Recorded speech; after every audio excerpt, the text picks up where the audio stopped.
보통 이렇게 세 자손이 있습니다. 이 사람들이 성막에서 봉사하도록 명령이자 특권을 받았어요. 고앗 자손은 주로 뭘 했냐면 이제 증거궤. 이 사람들은 성막 안에 있는 물건들을 이렇게 관리하고 운반할 때 이 사람들이 운반을 해야 돼요. 다른 사람들은 안 돼요. 만지거나 그러면 안 돼요. 게르손 자손은 뭐냐면 이 성막 있죠, 이 천막 같은 거, 그리고 줄 뭐 이런 거, 문장 이런 거를 담당해요. 이 사람들이 이걸 관리하고 운반해요. 무라리 자손은 이제 널판이나 기둥, 막대기 이런 거 있죠.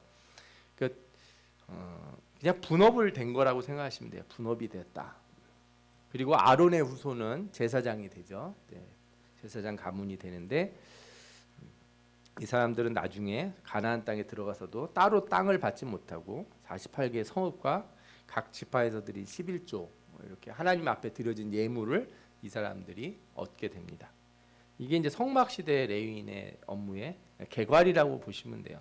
왜 개괄이라고 왜 말씀드리냐면 이게 광야 시대에서 레위인의 역할하고 또 가나안 땅에 들어간 다음에 역할하고 그 사사 시대 초기하고 끝에하고도 또 바뀌어요. 이게 조금씩 달라져요. 그걸 다 다루는 건 뭐 여러분들이 너무 어려울 것 같고 그냥 이렇게 성막 시대에 되는데 성전 시대 가면은 이제 좀 획기적인 변화가 일어나요. 일단 뭐 들고 날릴 일이 없는 거예요. 뭐 들고 날르고 천막 같은 걸 관리할 일이 없죠. 왜냐하면 그냥 건물이 있으니까 맨날 이사 다니다가 집장만 해가지고 새로 다 가구도 놓고 여러 가지 해놓으면 얼마나 좋습니까? 근데 문제는 뭐냐면 전에 이렇게 들고 다니던 사람들이 나는 이제 뭘 해야 되지 이런 문제가 생기잖아요. 그래서 이때부터 이제 레위인의 지위에 이제 어떤 변화들이 조금씩 생겨요. 역할도 변화가 생겨요. 그리고 나중에 이렇게 이스라엘이 이렇게 분열을 한 뒤에는 더 큰 문제가 생기게 돼요. 북이스라엘에 있는 레위인들이 자꾸 이제 남쪽으로 다 내려오게 되고 북쪽에는 그냥 아무나 제사장을 시키는 일이 생기죠. 아무나 불러다가 제사장을 시키는 일이 생겨서 문제가 되고 더 뒤에는 무슨 일이 생기냐면 레위인들이 엉망이 돼버립니다. 그래서 숫자가 모자라요. 어떤 숫자가 모자라면 하나님의 일을 거룩하게 하나님을 할 만한 제사장의 숫자가 모자라요. 쉽게 말하면 목사는 엄청 많은데 신학교 나온 목사는 많은데 제대로 목사 직분을 할 수 있는 사람이 적어가지고 어떤 일이 생기냐면 목사가 아닌 사람을 불러다가 전도사를 불러다가 목사 일을 시키는 일이 생겨요. 나중에 가서 그 정도로 문제가 생겨요. 그런 상황이 변화가 됩니다. 이제 제일 먼저 레위인들에게 어떤 업무가 주어졌냐면 이제 음악하는 일이 생겼어요. 노래를 부르고 찬양하는 일, 나팔 부는 정도가 아니라.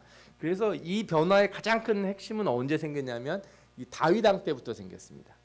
다윗 왕 때부터 생겨서 그때 이제 레위인들이 음악을 하게 되고 기존 제사와 다른 형태의 예전이 시작이 됐어요. 그러니까 제사 방식에 있어서 좀 변화가 있다 이렇게 생각하실 수 있어요. 그 다음에 또 이 여러 사람들이 나와가지고 이 사람들이 이제 찬양하는 걸 작곡도 하고 그 다음에 뭐 시도 쓰고 뭐 이런 일들이 계속하고 선포하는 일들이 생기는 거죠. 그래서 이게 레위인의 상당히 꽤 큰 역할이 돼서 많은 사람들이 여기 이렇게 들어가게 됩니다. 그리고 또 레위인이 뭘 하게 되냐면 성전의 문지기 역할을 해요. 옛날에는 천막이 성막이 있으면 성막 주변을 또 테두리를 다 막을 싸지 않습니까?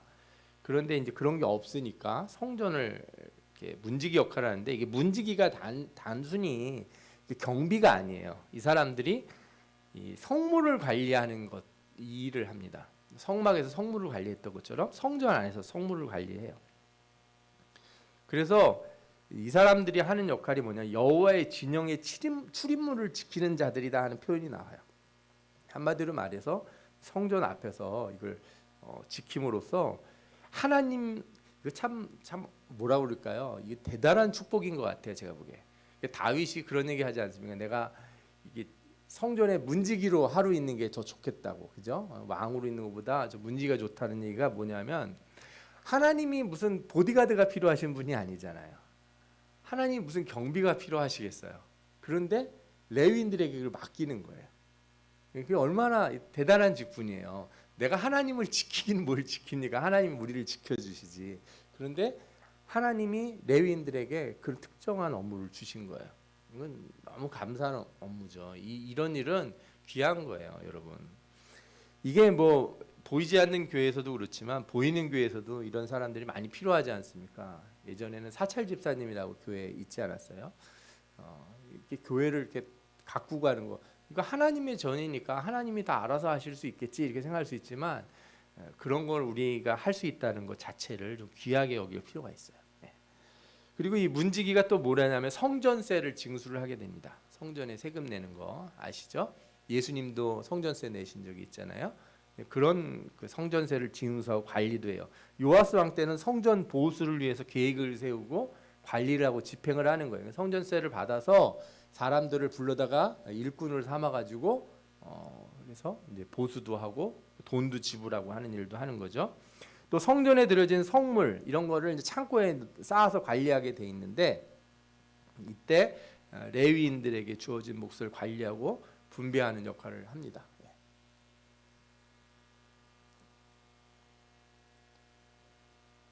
그 다음에 또 레위인의 직무가 뭐가 있냐면은 레위인들이 그 일종의 행정 관료 역할을 했어요.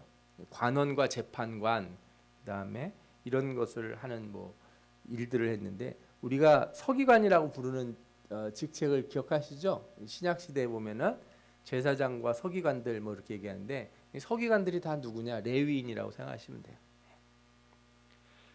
대상 26장 29절에 보면 이 사람들이 성전 밖에서 이스라엘의 일을 다스리는 관원과 재판관이 되었다 그러지 않습니까? 성전 밖에서라 그러면 건물만 의미하는 게 아니라 성전 외적인 일, 그죠?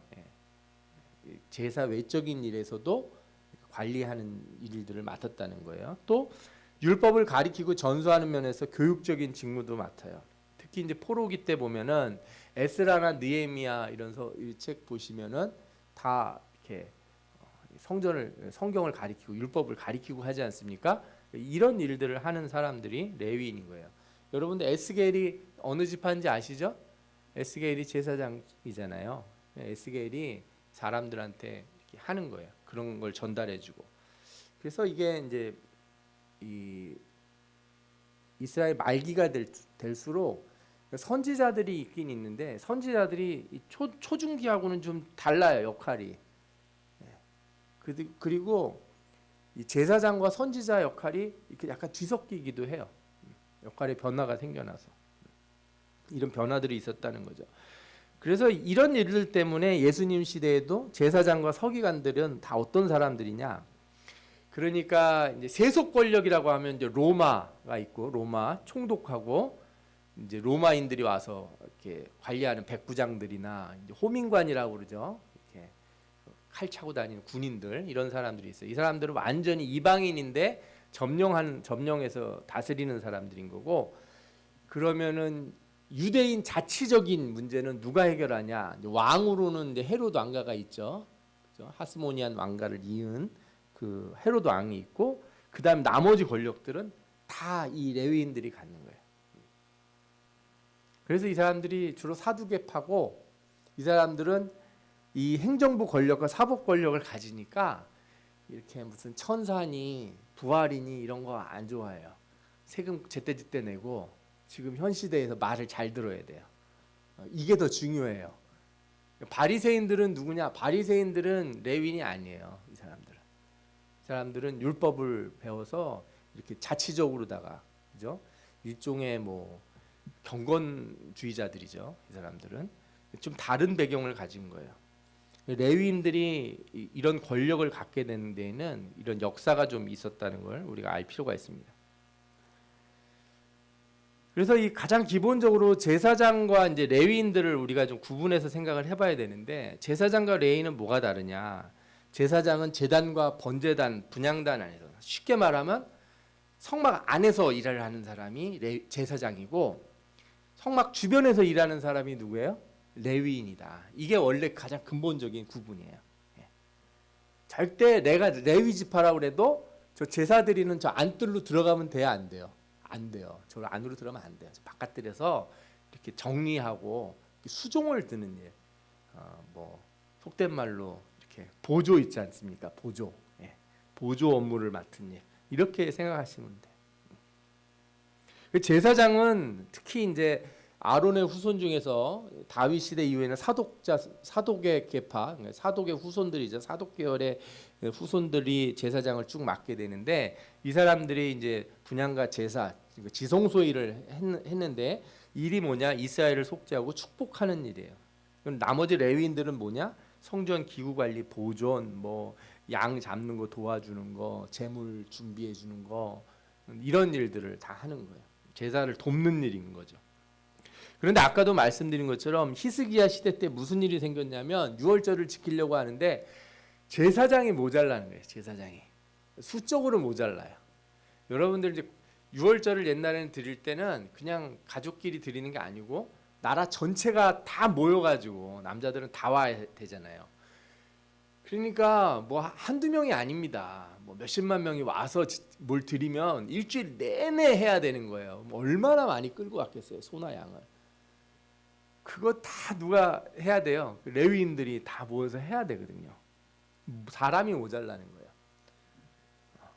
특히 우상 숭배하고 히스기야 때 종교개혁 활동을 했으니까, 시당 개혁 운동을 하는 바람에 제사장이 모자라서 그때 어떻게 했냐면, 성별된 자로서 이 레위인들을 뽑아가지고 제사 업무를 시켰어요. 그런 면에서 보면 제사장과의 동등성도 있을 수 있다, 이렇게 볼 수가 있어요. 그런데 오늘 성경에서 보면은 이제 그거를 하나님이 못하게 하시고 다 제자리로 돌려보내요. 박탈을 했다기보다, 레위인들의 제사장직을 박탈했다기보다 어떻게 봐야 되냐면, 원래의 자리로 다 되돌려 보내는 거예요.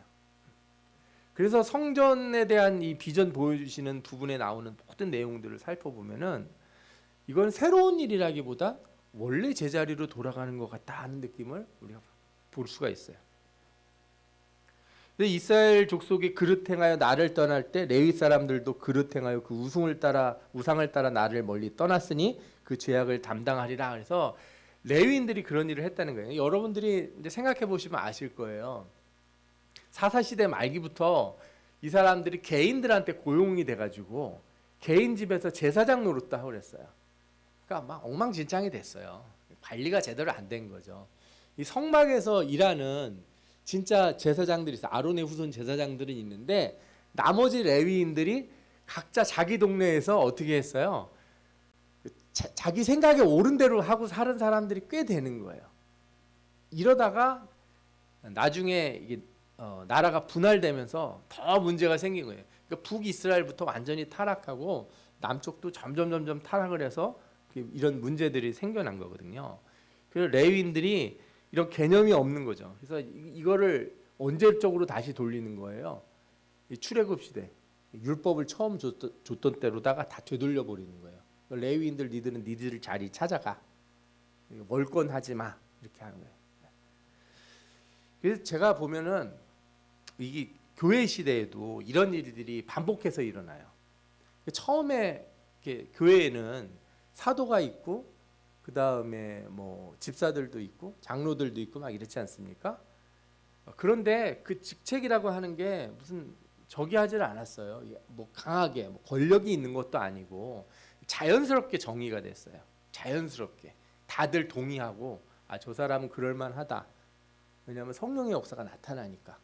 그러면서 체계가 막 세워졌는데, 어느 순간에 이제 어떻게 변화가 되냐 하면은, 예를 들어 캐톨릭들이 이제 그 로마 캐톨릭이 그 중세를 장악하고 있을 때는 주교라든지 이런 계급이 생겨요. 계급이 원래 계급이 아니거든요. 사도가 장로보다 높고 낮고 이런 게 없어요. 뭐 목사가 교사가 더 낮다, 이런 높고 낮다는 거는 성경에 없습니다. 성경에서는 다 하나님이 주신 은사대로 하는 거예요. 은사대로. 아멘. 네, 여러분과 저가 무슨 본질적인 차이가 있는 게 아니에요. 네, 은사대로 다 하는 거예요. 원래는. 그런데 이게 나중에 뭐가 돼요? 계급화가 되는 거예요. 얼마나 계급화가 되냐면, 캐톨릭은 이 안쪽에 여기 이렇게 카운슬이라고 그러죠. 여기 이렇게 펜스가 쭉 쳐져 있는데 성당에 가 보시면 그 안쪽과 바깥쪽은 질이 다른 거예요. 거기는 평신도가 앉는 자리, 여기는 사제가 있는 곳, 다른 곳이에요. 예배가 달라요. 평신도란 말이 사실 좋은 표현이 아니에요. 그래서 캐톨릭에서 나와서 이 직제가 있잖아요. 계급이 있고 권력화가 된다고요. 그러니까 종교개혁하면서 이거에 대해서 우리가 문제가 있다고 깨잖아요. 그죠? 그래서 만인제사장 제도로 바뀌어요. 누구든지 은혜 받고 그 다음에 교회가 이렇게 전부 다 합의해서 추대를 하고 그러면 목회자가 될 수가 있는 거예요. 목사가 처음에 다 그렇게 나타나는 거거든요. 그러다가 다시 또 뭐가 생겨나요? 그 안에서 또 계급이 또 생겨나요. 그러면 또 무슨 문제가 생기겠어요? 타락하는 거죠. 권력을 휘두르고 뭐가 돼가지고. 그러면 또 어떤 일이 생겨나요? 무용론이 생겨나요. 근데 여러분들 무용교회하고 유형교회하고 착각을 하시면 안 돼요. 무용교회는 이론적으로 이 위아래도 없고 은사대로 다 돌아가는 건데 유형교회는 그렇게 하면은 질서가 안 잡혀요. 그래서 유형교회에서 어쩔 수 없이 목사가 되려면 신학교를 나오라고 그러고 시험을 보라고 그러고 안수를 받고 절차를 따르라는 거예요. 이거를 하는 거는 이유가 뭐예요? 딱 하나예요. 성령이 교회를 다스리신다는 거를 인정하고 순종하는 거예요. 이게. 만약 이걸 성령의 역사가 아니라 교회를 성령이 다스린다고 생각 안 하는 사람들은 이걸 거부할 수 있어요. 자기 마음대로 하는 거죠. 예를 들어 뭐 유니테리언 교단들 같은 경우에는 목사도 없고 그냥 아무나 필 받은 사람이 나와서 설교하고 그래요. 자기 오늘 무슨 은혜를 받았다고 나와서 설교하고 들어가고 아무나 해요. 예배가 언제 시작했다 언제 끝나는지도 몰라. 한 4시간씩 하기도 하고 그래요. 그 사람들은. 그게 초대교회 같다는 거예요. 그러나 그거는 무리한 생각이에요. 하나님은 무질서한 하나님이 아니고 질서의 하나님이에요. 그래서 이 질서가 생길 때 그 질서 안에 있는 사람들은 두렵고 떨림으로 순종할 줄 알아야 돼요. 그러니까 뭐 예를 들어서 어떤 사람이 목사가 되거나 어떤 노회장이 되거나 총회장이 될수록 어떻게 해야 돼요? 더 두려워야 되는 거예요. 왜? 원래 그럴 수 없는 건데 하나님이 교회를 위해서 세우셨다는 걸 아니까 정말 조심해야 되는 거거든요. 하다못해 교회 안에서 여전도회 회장을 해도 두려워할 줄 알아야 돼요.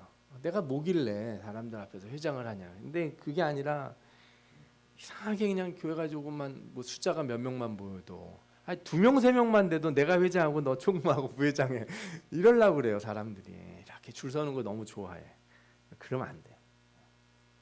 그래서 하나님이 이 레위인들의 제사장직을 박탈했다는 건 뭘 빼앗았다기보단 다 제자리로 돌려보내는 거예요. 원래 있어야 될 자리로. 그렇게 보시면 돼요. 그래서 성전 시대에 참여하게 된 제사의 직분을 잃어버리고 본래 업무로 다시 돌아가도록 명령하신 거예요. 내게 가까이 나와 제사장의 직분을 행하지 못하며 이렇게 말씀하시잖아요. 하면 안 되는 거다 이제 너희들은. 왜? 성전이 다시 세워지고 하나님이 다 새롭게 회복하시잖아요. 다시 회복하는데 옛날 방식을 쓰면 안 된다는 거예요. 그럼 그때는 왜 허용이 됐냐? 그때는 허용이 되는 거예요. 여러분들이 이제 전쟁이 만약에 났다고 쳐봐요. 그런 일이 나면 안 되겠지만 전쟁이 났어요. 근데 목사가 없어. 집사 권사들만 남았어. 근데 안 믿는 사람이 왔어. 자기 꼭 세례를 받고 싶다. 그러면 여러분 어떻게 하셔야 돼요? 목사님이 안 계셔서 세례를 줄 수 없습니다. 이러실 거예요? 아니, 그때는 하세요. 예수 이름으로. 그죠? 세례를 주세요. 위험한 상황에서 그렇게 하셔도 돼요. 그건 제한된 상황에서 그런 일이 생겨요. 아프리카 같은 데서는 물이 없는 곳에서 물 없는 세례도 해요. 물이 없는데 어디서 뭘 해요? 뭐 오줌을 받아서 세례를 줄 수는 없잖아요. 그죠? 세례라고 하는 것도 때에 따라서는 이렇게 어려운 상황에서 그런 한계적인 상황에서 그럴 수 있어요. 코로나 때도 마찬가지죠. 우리가 성찬을 해야 되는데 성찬을 못 받으신 분들이 집에 찾아가서 따로 집례를 할 수가 있어요. 그런데 이렇게 다 와서 예배를 드릴 수 있는데 안 오고 있으면 그때 곤란하죠. 그러니까 여러분들이 하나님이 허락하시는 때와 아닌 때를 구별할 줄 알아야 돼요. 예를 들어서 목회자가 있고 뭐 예를 들어 장로님이 있고 권사님이 있으면 어디 가서 무슨 누구의 집에 방문을 하더라도 그분들이 자기보다 직분이 연차가 오래되든 뭐 어떻게 됐든 간에 하여튼 교회에서 세웠으니까 그분들이 좀 하도록 자리를 내야 되는 거고, 없다고 아무도 없다고 나는 예배를 드릴 수 없습니다. 뭐 집사가 어떻게 예배를 드립니까? 이렇게 얘기하지 마시고 기도해야 될 사람한테 기도해 주시고, 그죠? 내가 이 사람 오늘 아니면 기도를 못 하고 다시 못 만날 것 같아. 붙들고 기도하세요. 기도하시라고. 괜찮아요. 머리에다 이렇게 손 얹고 안수 이런 건 하지 마시고 손 붙들고 기도하세요. 괜찮아요. 그리고 평상시에 그것도 준비가 돼 있어야 돼요. 하나님이 나를 언제 쓰실지 모른다고 항상 생각하고 살아야 돼요. 그게 저는 일상생활의 선교화라고 생각해요. 꼭 무슨 목사만 선교하고 뭘 교육받은 사람들만 나가서 하는 게 아니라 여러분들 자신이 어떤 상황에 처할지 모른다 이거예요. 네? 해외에 나갔는데 우연히 만난 누군가가 대화를 하다가 이 사람이 예수를 믿고 싶다고 하면은 손 붙들고 기도해 주세요. 영접 기도를 해주시든 간절히 오늘 놓고 기도해 주시고, 그 여러 가지 방법, 그래서 그 준비된 사람들한테 다 그런 기회도 오는 거예요. 준비된 사람들한테 기회가 오지 그냥 아무 생각 없이 살다 보면은 다 지나가요. 나중에 가서 후회돼. 내가 그때 그 사람 붙들고 기도해 줬어야 되는데. 제가 그런 얘기도 많이 들었거든요. 군대에서 예전에 막 전쟁터 월남전에서 막 옆에서 총 맞아 죽어가는 사람한테 기도해달라고 해서, 자기는 집사도 아니고 주일학교 때 다녀본 것밖에 없는데 너 교회 다니지 않았냐고 누가 붙들고 막 얘기하더래요. 그래서 그냥 기억나는 대로 세례, 하나님, 예수님, 성령님 세례를 줍니다 하고 세례를 줬다는 거예요. 저는 그런 상황이 생기지 않길 바라지만 그런 상황이 왔을 때는 주저하지 말고 여러분들이 예수 그리스도를 대신하는 사람들로 이렇게 하면 되는 거예요. 그러나 이럴 때가 되면 어떻게 돼요? 평상시로 되돌아오면 제자리로 돌아가라요. 제자리로 그냥 나서지 말고 그럴 때는요. 아시겠죠? 네. 이 여러 사람들 중에 제사장 직분 중에 사독 계열의 사람들은 역할을 잘 지켰어요. 그래서 이 성소에서 수종되는 일들을 잘 했기 때문에 계속해서 그 맡은 바 일을 주었어요. 그래서 참 저는 이것도 참 뭐라 그렇게 두 가지가 있는 것 같아요. 여러분들이 생각할 때 우리 조상이 잘해서 내가 복 받는 게 이게 옳은 일이냐 이런 생각이 들 때가 있잖아요. 어떻게 생각하세요?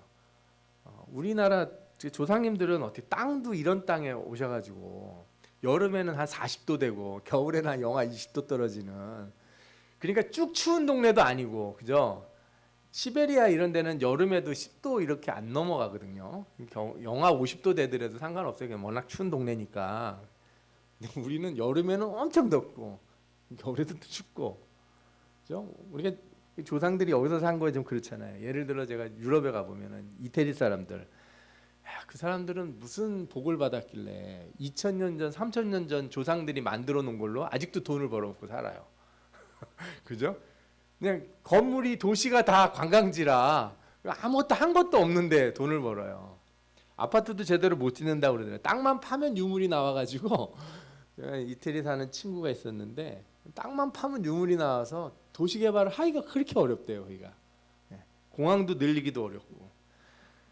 여러분은 어떻게 생각하세요? 그게 좋은 건지 나쁜 건지. 오늘 성경에 보면 사독계열은 그 상관없이 이 사람들은 계속 뭐예요?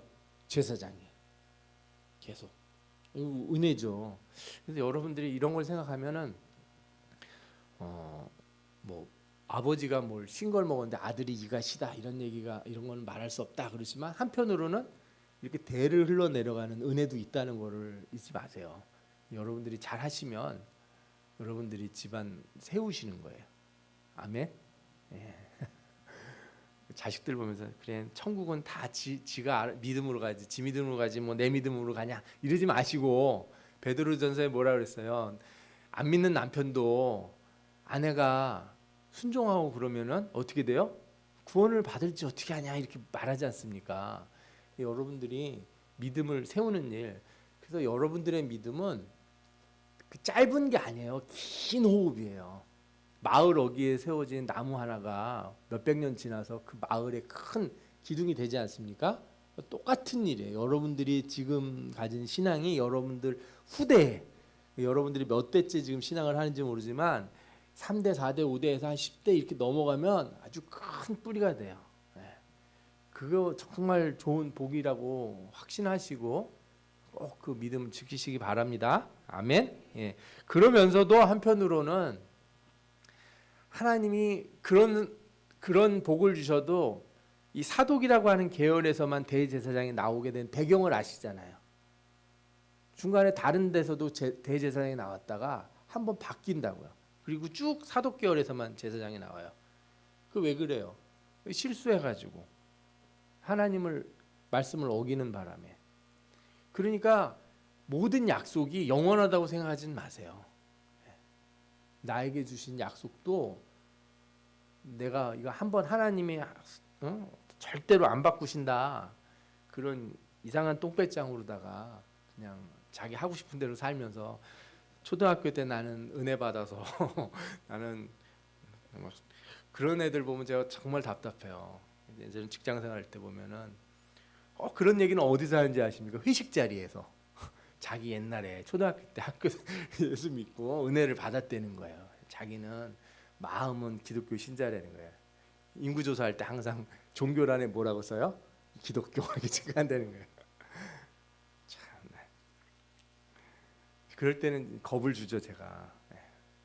하나님이 택한 자들도 하물며 자리를 이렇게 옮기실 때가 있는데 감히 네가 그런 소리를 할 수가 있겠냐. 일단 겁을 주고 열심히 하는 사람들에게는 하나님이 천대까지 복을 주신다. 이렇게 해가지고 격려해주고 이렇게 하시면 돼요. 아멘. 예. 그래서 이 사독 계열의 사람들은 계속해서 대제사장 직분을 맡게 되었고 또 이 사람들에게 교육과 재판 역할도 여전히 하도록 했어요. 그러나 이 핵심이 뭐냐면 권력을 행사하는 게 아니에요. 가르치는 거에 있어서 율법을 가르치는 거예요. 그래서 되돌아와서 제일 먼저 한 일이 뭡니까? 에스라가 한 일이 율법 가르치는 거. 앉혀놓고 성경 읽어주는 거. 우리가 주일 예배 때 본문 읽을 때 다 일어나서 듣잖아요. 그거 성경에 나오는 거 따라서 하는 거거든요. 말씀 들을 때 좀 겸손하게 일어나서 좀 들으라고. 예배 시간에도 막 팔짱 끼고 막 이렇게 앉아서 막 이렇게 어떤 분들은 요즘은 성경에 주석이 많이 써 있는데 어떤 분이 아니라 제가 옛날에 중학교 때 그랬어요. 주석, 톰슨투 관주 성경 이런 거 보면서 목사님 말씀이 여기 나오나 안 나오나 헬라어 얘기를 하고 히브리어 얘기를 하는데 여기 있는 단어의 뜻과 비슷한가 이런 거 쳐다보고 이러면 안 되죠, 그죠? 예. 말씀을 제대로 소중하게 들어야죠, 우리가. 그런 일들을 제사장이 이제 하도록 규례대로 하도록 이렇게 가르치셨습니다. 그래서 제사장이 이제 거룩하게 구별된 자로서 삶의 규범을 이제 가리키면서 자신들도 지켜야 되잖아요. 그래서 뭐가 달라지냐면 성전 안뜰에 들어올 때, 그러니까 이제 그림을 보면 더 좋을 텐데 안쪽이 있고 바깥쪽에 테두리가 크잖아요. 안쪽에 들어오는 여기가 예전으로 말하면 여기가 성막인 거예요. 여기 들어올 때는 제사장 방이 있어서 거기서 옷을 갈아입고 반드시 배옷을 입고 들어와야 돼. 세마포 옷을 입고 들어와야 되는 거예요. 나갈 때는 갈아입고 나가라는 거예요. 네. 저도 이제 주일날 대예배 때 어떤 목사님들은 그냥 정장을 입고 저는 이제 가운 입는 걸 선호해요. 그 다음에 이렇게 여러분들도 보시다시피 색 있는 걸 하지 않습니까? 이제 교회력에 따라서 컬러가 지정되어 있기 때문에 따르는데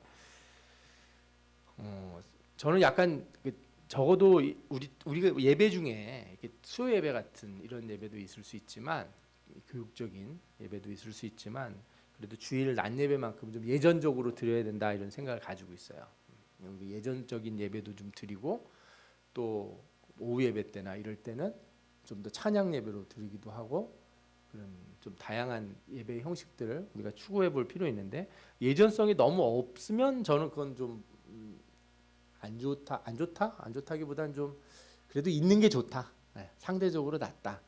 매번 그럴 필요는 없겠지만 적어도 주일 대예배 정도는 우리가 예전적으로 좀 드리고, 여러분들 드리는 사람도 마찬가지예요. 마음과 몸과 자세에서부터 좀 그래야 돼요. 옷 복장도 주일날 오실 때는 제일 좋은 옷 꺼내 입고 오세요.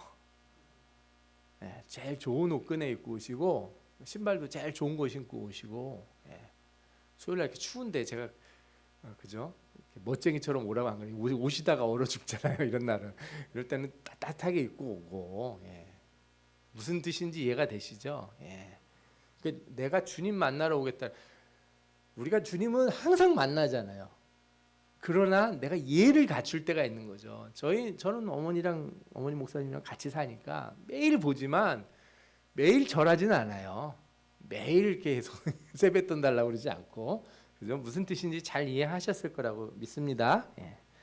그리고 이제 제사장의 머리도 단정하게 하고, 예. 머리도 밀면 안 되고, 또 장발도 안 된다는 거예요. 저도 이렇게 수염도 길러보고 싶고, 어느 때는 머리도 약간 파마도 하고 막 길러보고 싶은데 이러면 안 된다. 성경에 있는 것 같아서 자제를 하고 있습니다. 그 다음에 직무전 포도주 금지. 아이고, 이게 여러분들 이렇게 제사 드려가기 전에 포도주 한 잔 하고 들어가면 안 되겠죠. 그 다음에 결혼하는 것도, 요즘은 이제 목회자들이 결혼하는 게 참 쉽지 않아요. 누가 목사하고 결혼하려고 그러겠습니까? 그죠? 예, 목사 전에 결혼해서 목사가 되는 게 낫지, 목사가 돼서 결혼하려고 그러면 쉽지 않다. 근데 결혼 규례에 이제 이혼한 분들하고는 결혼하지 마라. 뭐 이런 규례들이 좀 들어 있어요. 이거는 한마디로 말해서 뭐 다른 걸 의미하는 게 아니고, 이 생활, 성적인 부분에 있어서도 거룩함을 좀 추구해라. 이렇게 우리가 이해할 수 있을 것 같아요. 현대적으로 보면. 그 다음에 자기 가족 외에는 장례에 가서 이렇게 시체를 만지면 안 되는 거죠. 요즘은 그랬다가는 목사는 목사일 못하죠. 예. 누가 돌아가시든지 재빨리 가가지고, 그죠? 도와드려야지. 그래 좋은 목회자가 되는 거지. 예. 하지만 이제 율법 시대에 따라서는 이때는 이제 시체를 만지고 그러지 말라, 이렇게 하나님이 돼 있고, 음식도 정확히 이 규례를 따라서 잡은 음식만 먹으라는 거예요. 그죠? 예. 길에 그냥 떨어져 있는 거 막 동물이 죽어 있다고 웬 떡이냐 하고 먹으면 안 된다는 거죠. 옛날엔 그럴 수 있었잖아요. 저도 어렸을 때 한번 꿩고기를 먹은 적이 있는데, 저희 아버님이 차를 몰고 가다가 꿩이 와서 들이받아서 죽었는데, 그걸 잡아 오셔가지고 집에서 한번 먹어본 적이 있는 것 같아요. 쉽게 말하면 그런 고기는 먹으면 안 된다는 거예요, 목회자들이. 목회자가 아니라 제사장이. 알겠죠? 그러니까 이거는 요즘 말로 말하면, 목회자는 가급적이 아니라 그냥 아예 선을 그어 놓으세요. 자기 삶을 빡빡하게 살아야 된다고 생각해요. 저도 참 어려워요, 이게. 삶을 좀 빡빡하게 사는 게. 좀 그래서 신학교에 가서 우리 목사님, 젊은 목사님들 볼 때 좀 안타까운 게 가끔 있어요. 좀 힘들으니까 좀 그날 하루 쉬는 날 학교 오는 거거든요, 월요일 날. 근데 젊은 목사님들 중에 이렇게 슬리퍼를 신고 오는 친구들이 있는 거예요. 막 시험이 되려고 막 그래요. 제가 약간 바리새인 기질이 있어가지고 또 붙잡아놓고 한마디 하고 싶은 생각이 막 드는데 꾹 참고 그래요. 예. 그런 일들이 가끔씩 있거든요. 예, 뭐 이게 팔이 이렇게 잘린 티셔츠를 입는다든지 이러는 거는 안 되겠잖아요, 그죠? 예. 때로는 그런 부분들의 변화가 이 시대적인 변화만 있긴 있지만, 여러분들이 가급적이면 보수적으로 하는 것이 좀 낫다. 이것이 오히려 좀 더 은혜스럽지 않을까 생각이 들어요. 이런 제사장들에게 하나님 자신이 재산이 되어 주신다 그랬어요. 유업이 된다는 얘기가 뭐냐? 하나님 자신이 나의 재산이라는 거예요. 내 재산. 그죠? 그러니까 제사장은 자기 재산을 위해서 일하면 안 돼요. 그 산업이라고 표현을 했는데, 내 돈 벌려고, 내 재산을 늘리려고 내가 일을 하면 안 되는 거예요. 그냥 주어진 대로 살아야 되는 거예요. 하나님이. 그래서 좋은 점이 있는 거죠. 어떤 점이요? 내가 돈이 떨어지면 누구한테 달라고 그러면 돼요? 하나님한테. 하나님이 ATM기니까. 여러분들은 아니지만 목사님은 그런 거예요. 그죠? 목사님은 여러분들만 보고 살잖아요. 그러면 여러분들에게 필요하다 그러는 게 아니라 하나님 앞에 기도하는 거죠. 이게 특권인 거예요. 근데 그것도 믿음 따라 그런 거죠. 믿음 따라. 예. 근데 요즘은 참 어려운 것 같아요. 이게 이제 무형교회, 그러니까 영적인 세계에서의 실제적인 이 목회자 혹은 제사장들의 위치와 현실적인 문제에 차이가 있어요. 그래서 어려운 교회들은 진짜로 이렇게 생활이 안 돼서 다른 일들을 하는, 그래서 교회에서 막 그런 얘기들도 나와요. 이렇게 목사가 이중직을 가질 수 있느냐, 어떤 분들은 밤에 뭐 이렇게 택시 운전을 한다든지 막 이런 분들이 있다는 얘기를 듣고 너무 마음이 아팠어요. 그러나 좀 더 믿음으로 기도해 보면 어떨까 하는 저는 생각을 조심스럽게 갖습니다. 그래도 하나님이 부르셨으면 책임은 지셔야 되는 거 아니겠습니까? 이게 제사장에게 주는 특권이자 또 할 수 있는 권리라고 생각이 들어요. 그리고 제사장이 해야 되는 중요한 일이 있어요. 마지막 이제 노란색으로 칠해놨는데 뭐라고 됐습니까?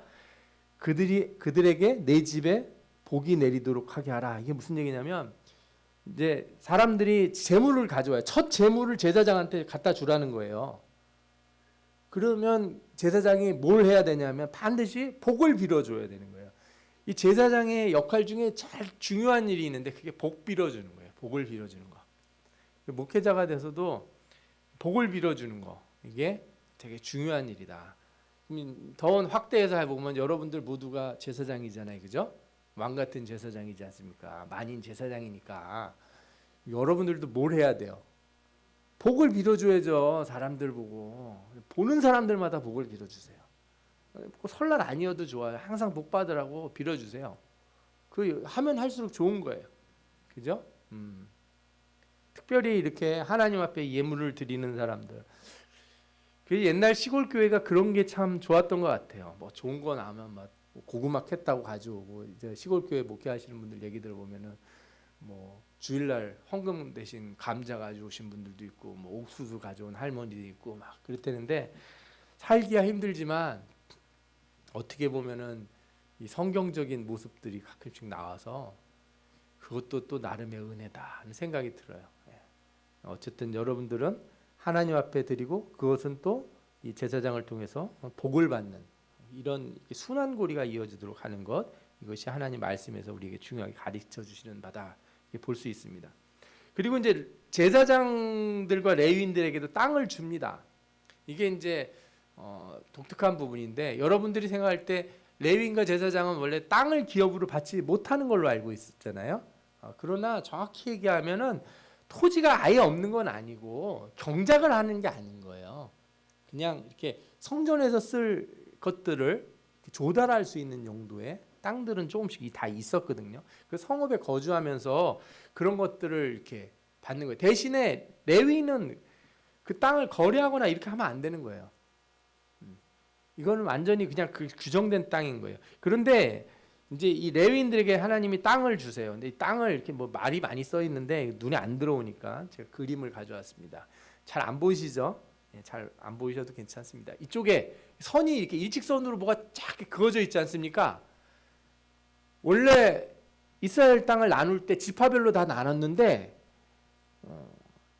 이 에스겔서에서는 땅 분할을 다시 합니다. 어떻게? 일괄 분할을 해요. 선을 쫙쫙 그어가지고 그냥 균등 분할을 시켜버렸어요. 균등 분할을. 그래서 차이가 없어요. 공평하게 나눠주라. 그리고 저 중간에서 동그라미 친 영역 있지 않습니까? 그 영역을 이제 확대해서 옆에다 보시면 되는데, 정사각형의 구획이 있어요. 그러니까 하나님이 거룩하게 하신 땅은 다 정사각형이에요. 성경에 보면은 정사각형 규격이 있는데, 정사각형의 좌우편은 왕의 땅이에요. 왕의 땅이고, 정사각형 규격 안을 3등분을 해서 한쪽은 위에 쪽은 레위인들, 가운데는 제사장들의 땅이에요. 사독 계열의 제사장들 땅. 그리고 중앙에 뭐가 있어야 되냐면 성전이 있어야 돼요. 성전도 어떻게 돼요? 정사각형이죠. 그리고 그 밑에 성읍이 있는데, 제가 이제 가져온 그림은 성읍이 정사각형인데 정사각형으로 안 만들어서 제가 정사각형을 빨간색으로 해놓은 거예요. 성읍도 정사각형이고 성읍 양옆은 레위인들의 경작지가 돼요. 예. 그리고 그 성읍 안에서 이제 왕도 살고 이렇게 사는 거죠. 예. 그걸 위한 내용들은 저 경작지에서 성읍 안에 사는 사람들 위해서 주게 돼 있어요. 저게 이제 변화가 된 거예요. 하나님이 왜 저렇게 땅을 주셨냐 잘 모르겠어요.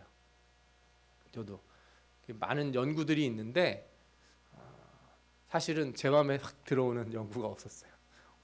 낮에도 하루 종일 논문을 보지만 이게 마땅하게 눈에 확 들어오지 않아요. 그리고 너무 이상한 해석들을 하시는 분이 가끔 있는데 과도한 해석을 하느니 그냥 이렇게 하셨다 이 정도만 이해해둔 것도 괜찮은 것 같아요. 목사도 모를 수 있어요, 여러분. 예언서 모르는 목사 있다고 뭐라 그러지 마시고 목사도 모르는 거 가끔 있다 보시면 돼요. 그런데 하나님께서 이렇게 하셔서 중요하게 나눈 건 뭐냐면 이 땅에 대한 규례들이 있어요. 그거는 이제 뒤에 가서 제가 다시 한 번 더 설명을 드릴게요. 레위인들에게 땅을 주는데 전체적으로 땅을 앞으로 어떻게 할 건지에 대한 규례를 주시는데 다 옛날에 처음 주셨던 방식으로 다 되돌리는 거예요. 제사의 규례들 같은 게 나오는데 뭐 다른 거는 특별한 게 없고 이제 제사하는 뭐 방법이나 이런 게 원래 있던 율례하고는 조금 달라요. 그러나 그거를 이제 상세하게 이해하는 게 그렇게 중요하진 않아 보여요. 재밌는 거 하나는 수많은 사람들이 이제 제사를 드리러 오지 않겠습니까? 저도 생각을 해봤어요. 야, 여기 한 20만 명, 30만 명이 아무리 성전이 크더라도 한꺼번에 오면은 압사당하겠다.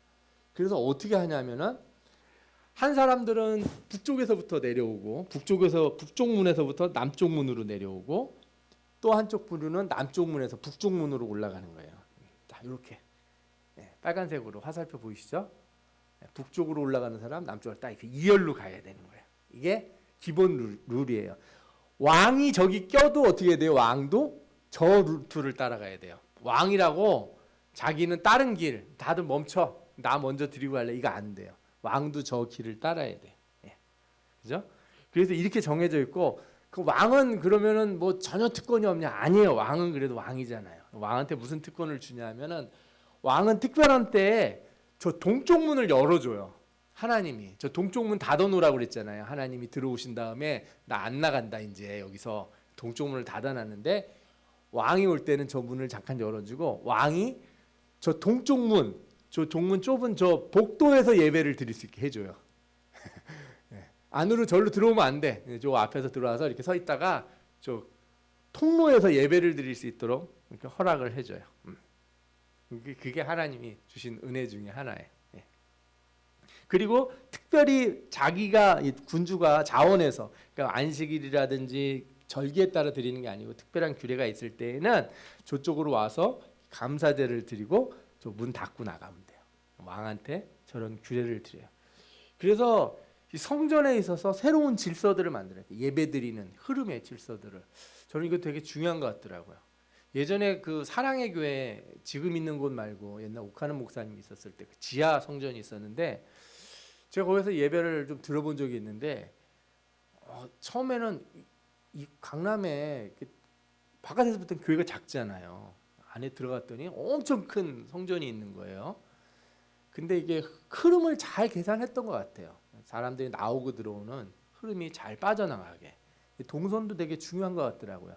안 그러면 여러 번 예배를 드리는데 예배 들어오다 오고 나가는 사람들 때문에 혼잡해가지고 예배 시간이 줄어드는 문제가 생길 것 같더라고요. 어쨌든 이 부분을 하나님이 왜 특별히 강조를 하신 거 보니까 그 전에 제사를 드릴 때 우왕좌왕하고 그냥 여기저기서 이렇게 지저분하게 했던 것 같아요. 그래서 주님이 오셔서 성전을 정결하게 하실 때 상을 다 엎으셨잖아요. 왜? 이 바깥들에서 난리가 난 거예요. 이 시장 바닥이 된 거예요. 시장 바닥이 여기가. 이게 제사가 아닌 거죠. 엉망인 거예요. 그래서 주님이 오셔서 이걸 다 엎으신 거예요. 이 바깥들을 여기다가 막 짐승들 가져와서 앞에서 바꾸 놓는 거죠. 이거는 흠집도 없는데 여기서 바꿔서 사라고 어느 집에서 사면은 된다고 한 2배 3배씩 주고 양 바꿔가지고 해야 되고 동전도 바꿔야 되고 막 이런 일을 하게 했으니까 주님이 그걸 다 엎으시고 질서를 바로 세우려고 하셨던 것이 이런 말씀에 다 기인한 건 아닌가 이렇게 생각이 들어요.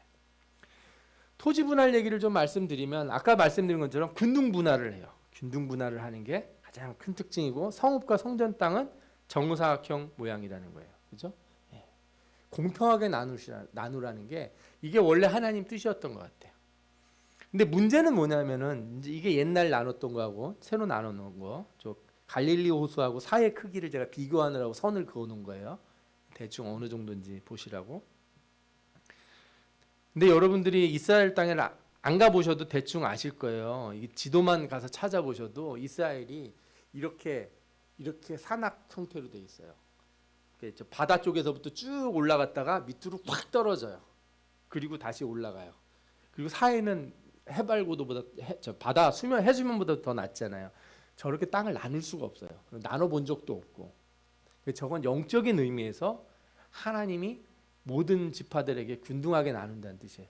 왜냐하면 실제로 이스라엘 백성들이 바벨론에서 되돌아왔을 때 유다 지파 외에 나머지 지파들은 거의 뭐라 그럴까요?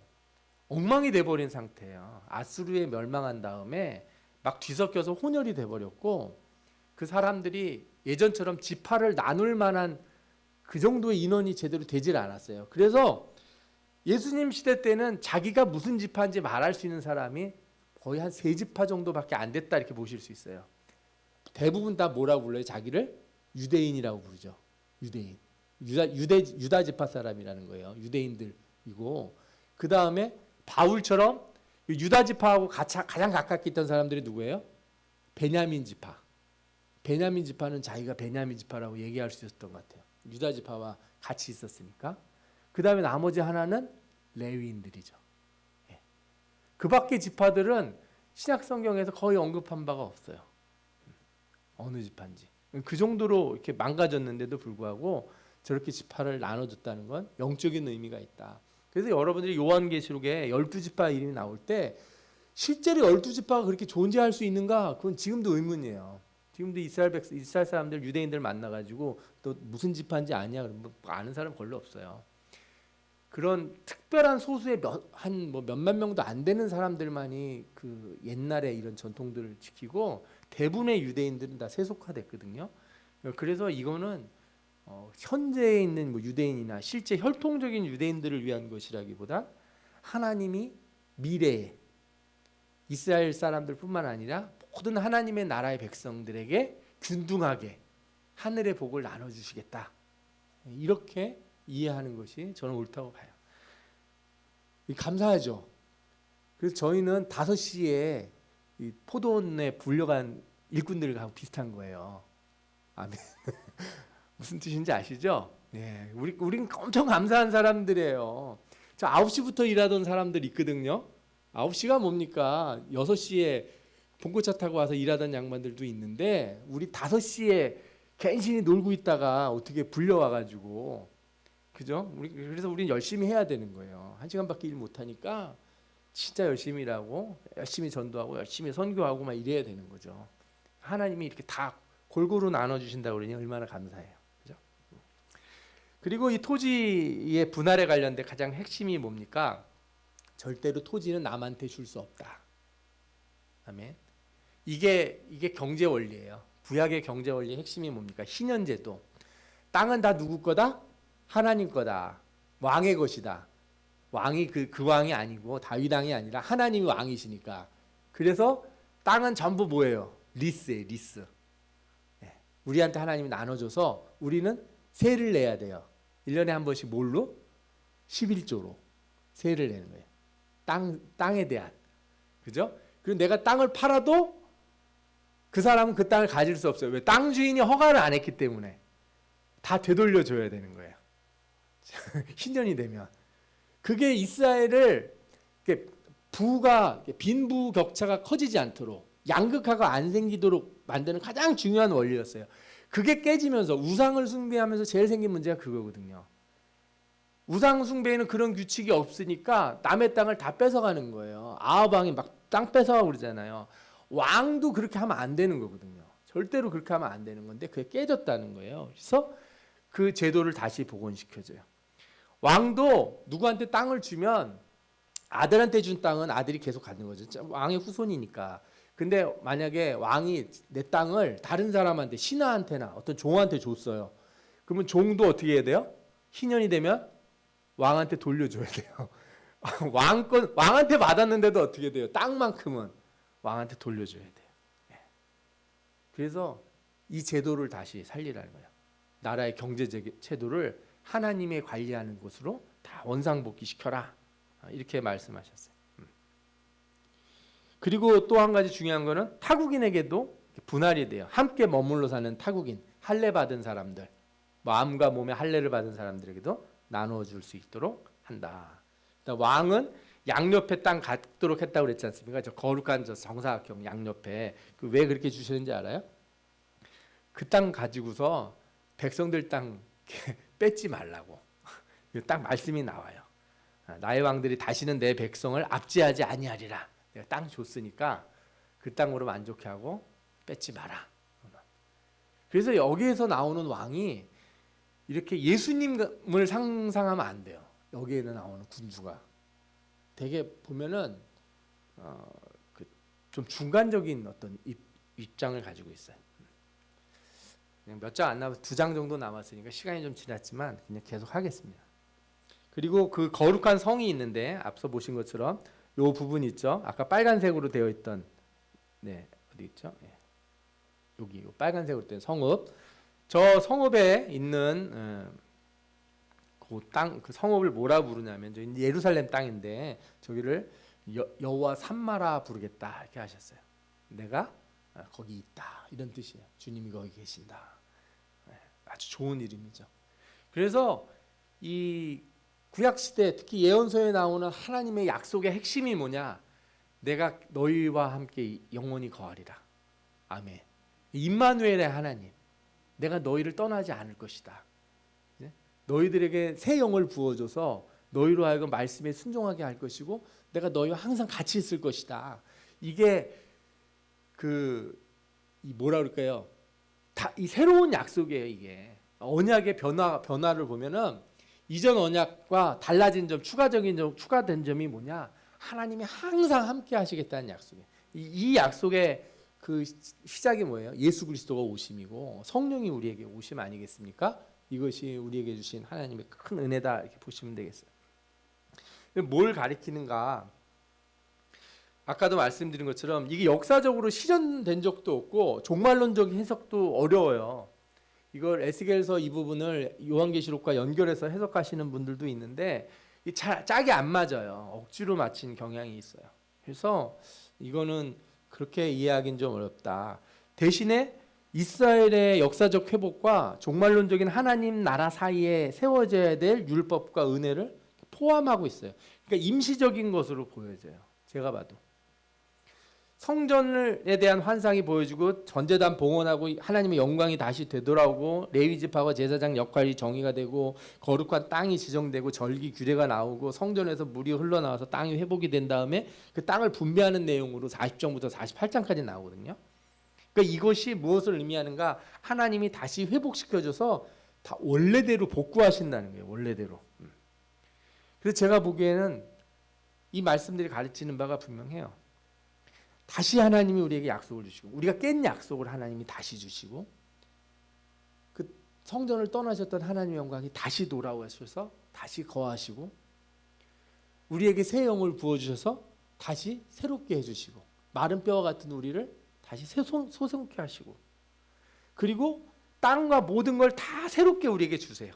이제 모든 사람들이 다 자기의 자리를 다시 찾아가도록 하는 거예요. 다시 찾아갈 때 힘 세네, 힘 약하네 뭐 이런 게 없고 다 균등하게 나눠지도록.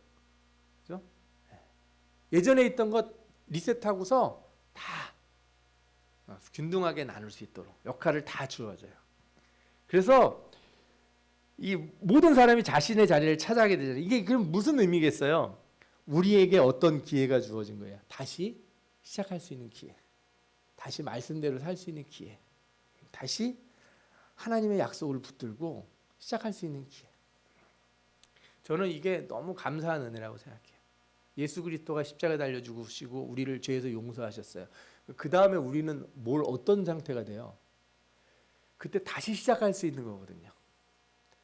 은혜를 받았는데도 다시 못 시작하는 사람들 전 너무 안타까워요. 하나님이 날 구원해 주셨다고 그랬는데 눈 감고 기도할 때는 은혜를 받는데 눈 뜨면은 세상이 하나도 안 달라진 것 같잖아요. 그죠?